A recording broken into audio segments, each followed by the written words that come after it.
Hello everyone, good morning mga ka-business. So this time mo kuan na po tarno, ma-update na po ta sa to mga paninda portion. So doon na tayo ginatawag na kalabasa.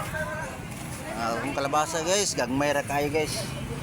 Nasa mga 9 kilos to 10 kilos ang ginagkuon, ang iyang kabugaton.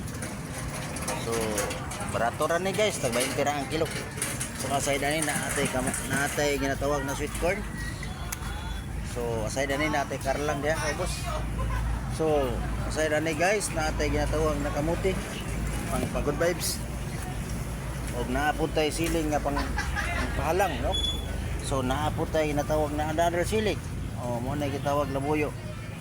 So aside ani natay ginatawag na upo o batong o talong o dahon sibuyas o alagbati no. So naapot tayo itsay, lamas, bawang o bombay.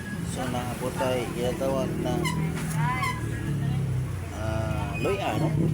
Naapot tayo green pepper o watsa. Naapot tayo tomato. Naapot tayo kanakot na likot no? So naapot tayo pa inilaw, radish o pipino no?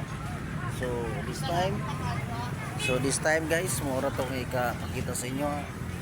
I hope na inyohang na nakita o if you buy anhilang mo diri sa Panabo Public Market no.